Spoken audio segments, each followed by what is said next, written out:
despite being the less violent sex, women may be more drawn to accounts of true crime than are men. Stay sexy, don't get murdered. You can take a serial flasher to accountability, but you can't stop their nomination for a Grammy. I'm your host, Hannah Jackson. Let's get cozy and comfy and cuddle up and talk about murder. Sophia Farrar, who lived across the hall from Genevieve's in 1964 and who rushed to her side that day, forcing open a wedged door to the vestibule behind the building where the stabbing had taken place, despite the obvious potential danger. Farrar found Genevieve's in a pool of blood, yelled for a neighbour to call the police and cradled the bleeding woman until the ambulance arrived, whispering, "Help is on the way." Did you know that every year property crimes like burglaries and package thefts spike over the holiday season? That's why there's no better time than now to invest in SimplySafe.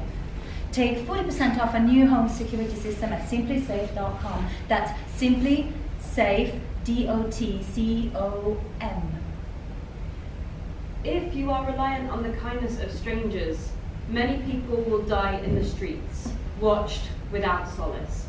I just want to be rocked to sleep by a murder chef. There is the tale of Catherine Genevieve's, a revelation about the human condition so appalling to contemplate that only good can come from forcing oneself to confront the truth. More after this quick break. Hello, the only thing I'm capable of killing is the mood. To identify the problem is to become the problem. Laughter is better. We know you love true crime, so we murdered someone in your kitchen. I would sooner get stabbed again than have someone make a podcast about me. And that's why we drink is a paranormal and true crime podcast hosted by Christine Schaefer, M. Schultz, and Boxed Wine. You are more likely to die from heart disease or a car crash than you are for being murdered. Oh, that's so funny. Pointing this out doesn't always go over well. What grandmother let this happen? Or what neighbor? Or what bus driver? I mean, where were all of you? I never experienced that firsthand from any of those people. I had an incredible time working with them. I feel sad for the loss of great artists. Whatever the luck of the draw is, at least someone else got the short straw. So there's a sense of relief in finding out that it happened to someone else rather than you. Leaving someone in ignorance is also a crime. As long as serial killers, rapists, and jealous lovers continue to commit their horrific crimes, it is likely that accounts of their dreadful deeds will continue to be written. Fortunately, as women continue to read their stories, they may very well be learning important skills that will prevent them from one day becoming the victim of a killer. Piketown Massacre and Morally Indefensible are both really cool shows, but the amount of commercials is staggering. In Piketown, there are these weird, happy ads all the time, but we're talking about a massacre of a full family. This is not cool. It takes all sorts of people to make the underworld. There are places like that, places that exist only once, or with only one entrance. You don't go beyond the level like me. Women see it all from the safety of a couch.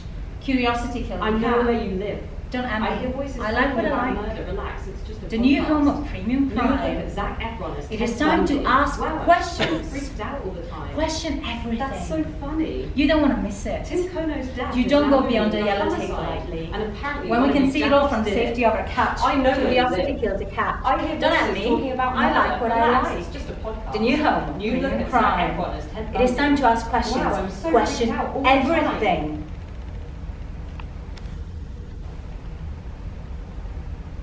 When I have talked to my students about true crime podcasts, I have identified myself as someone who listens to them for escapism. I have told them it's okay to say that you enjoy it, because everything is an aesthetic experience, and true crime is more aesthetic than it is true. A curation of found texts, that one police report, the poetry of a newscaster, the anarchic imagery that comes even from a simple description of violence. You are meant to enjoy it. as long as we aren't confusing enjoying with condoning, supporting. If you're a voyeur, so what? Is that the worst thing?